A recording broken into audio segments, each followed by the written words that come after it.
Throughout her life, she has been compared to Lady Diana Spencer, but her fate is even more ambiguous than that of the Princess of Wales. It's time to debunk the myths surrounding the image of the sad princess from Trana rising from Empress Masaka. Don't forget to like and subscribe to our channel. Let's get started. Myth 1. After marrying Crown Prince Naruhito, Masako gave up on a breakneck career. The future empress was born into the family of a respected diplomat, Hisashi Owada. Young Masako's life was very interesting, and her father regularly took her on foreign trips. For example, the girl went to kindergarten in Moscow, finished high school in the United States, and among the universities where she studied are such prestigious institutions as Harvard, Oxford and the University of Tokyo. So, Masako learned several languages. Because of the numerous trips, the character was formed not at all Eastern, but rather Western. Masako's characteristic modesty, restraint, and submissiveness were replaced by typical Western traits.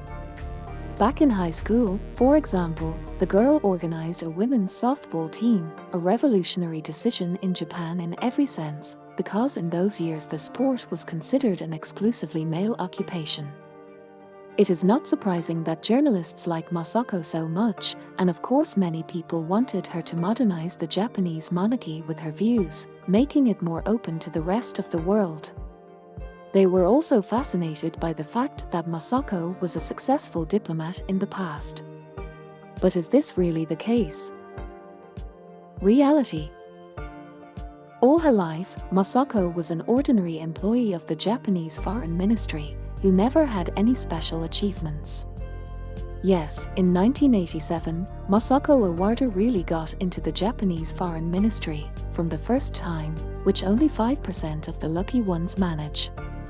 However, let's be realistic, the name of the girl in the leadership was known as well as the name of the emperor, because her father worked in the diplomatic institution for several decades and was even the Japanese ambassador to the UN.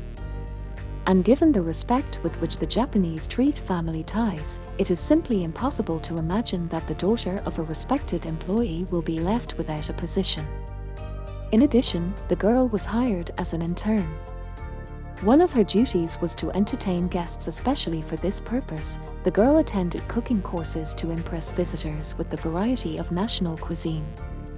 How many foreign languages Masako speaks is a big question, because she spoke them for a very long time and since then she has forgotten a lot.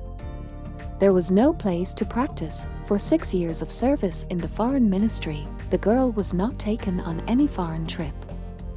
By the way, Yaponka refused her future husband, Crown Prince Naruhito, twice, complaining that she wanted to realize herself in the diplomatic field, but 6 years later she still agreed. Their explanation lies in the fact that over the years Masako never managed to prove herself in the foreign ministry, but the prince in love with her did not stop convincing her that, becoming a princess, she would still remain a diplomat. Masako, having agreed to marry the future emperor, did not really sacrifice her career. She simply didn't have one. Myth 2. Prince Naruhito and Masako were brought together by a fabulous case. Masako met Crown Prince Naruhito a year before entering the foreign ministry at a diplomatic reception in honor of the Spanish Infanta Elena. It is known that at this event, the shy heir had to choose a bride for himself. The reception was attended by 36 prominent Crusaders from aristocratic families, and Masako, whose name, according to legend, was hastily written in pencil on the guest list. The heir to the imperial throne was so fascinated by the girl that he proposed to her, despite the fact that Masako was a commoner, and her grandfather had long ago become the culprit of the largest environmental disaster in the country. Masako did not want to commit herself to palace protocol, so she refused the prince's marriage proposal twice, and the last time her family sent a written notice of refusal all the way to the imperial court administration, to the great relief of the royal family, because they did not like her. Naruhito, who was madly in love with the girl, did not let up. In 1993, they were married, but on the day of the wedding, the harsh imperial court forced the progressive girl to put on a heavy wedding kimono. Having agreed to this, Masako subsequently allowed herself to be broken for the rest of her life. Here is a fairy tale story with a sad ending. Reality. Masako, along with the others, had passed a rigorous selection process, and the imperial family was quite willing to accept her. There is information that she was previously advised in the special committee for the selection of imperial passions, because the girl perfectly met the requirements. She was younger than 30, shorter than 165 centimeters, had no piercings or tattoos, and, most importantly, was a virgin. In total, the committee considered about 100 candidates.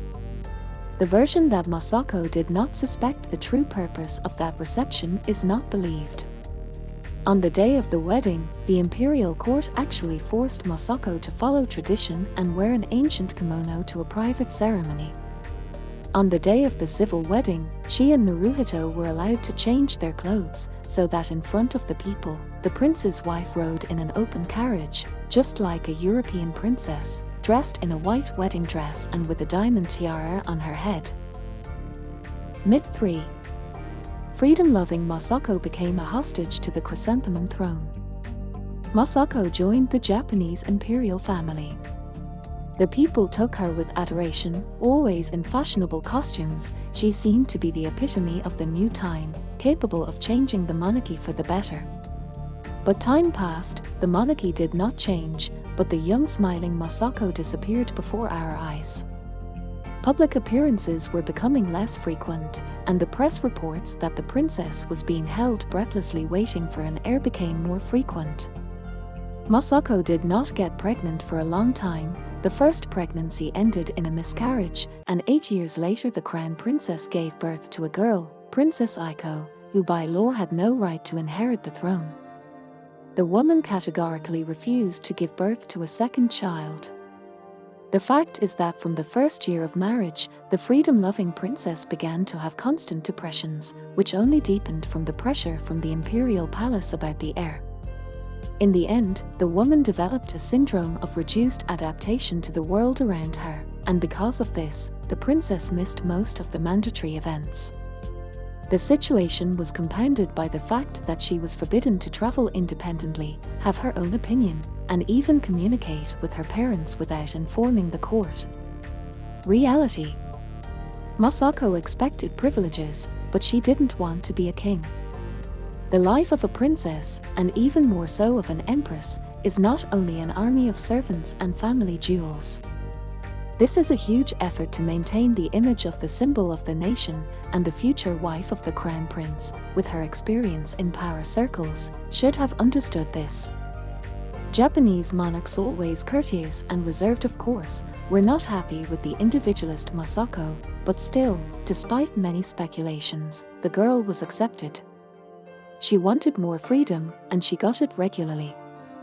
For example, contrary to tradition, she was actually allowed to visit her parents, which she did, skipping some protocol events. It is even known for certain that she not only ignored the most important events of a national scale, but sometimes did not even descend to visit Emperor Akihito in the hospital when he was fighting cancer.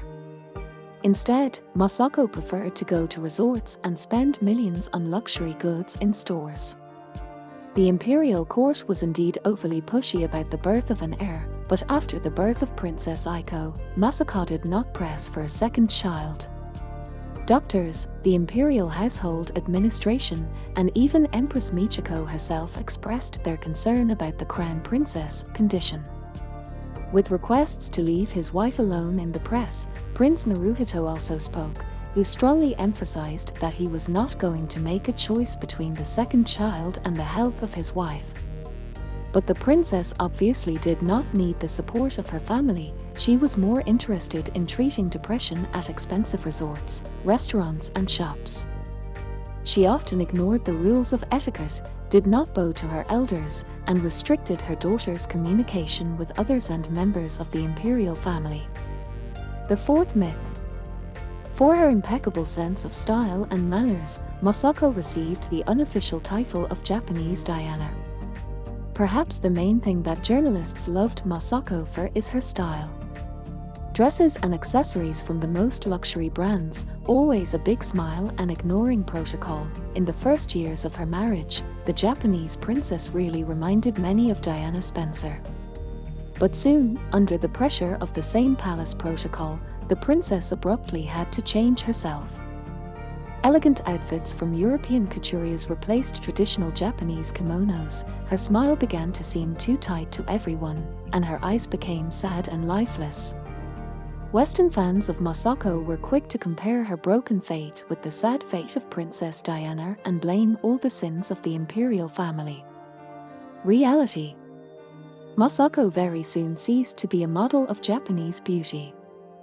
Gradually, from a young petite and stylish girl, Masako turned into the complete opposite of traditional Japanese beauty.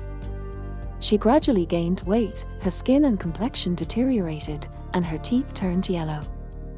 Any emotion could be read on the face, gestures were absolutely not controlled. Compare this behavior with the standard of national beauty, with the image of an always well-groomed and restrained geisha. Masako has made a habit of appearing in public in rumpled dresses and sloppy makeup. As for kimonos, the princess actually wore them on extremely rare occasions. The crown princess also displayed another anti-Japanese trait: the desire to outshine her husband. Masako often walked ahead of Naruhito, blocked him out in photos, put her own interests ahead of his, for example, dragging him to another resort instead of visiting his father in the hospital, and even at official events, her speeches lasted longer than headed. The Japanese monarchy has never been modernized by her efforts, and Masako herself has not tried to change anything for a long time, but only distorts the existing order of things. The only one, however, who continues to adore the newly made empress is her husband, Emperor Naruhito, who is still ready to put aside all his affairs for the sake of his beloved and puts relations with her above protocol and professional duties. Love for his wife will forever remain the meaning of his life. One could admire this story, but if one remembers that Japan is headed by a man whose influence on such an ambiguous woman is so great, the halo around their union becomes less rosy. What do you think about this? Write in the comments. Subscribe to the channel and like it. See you soon.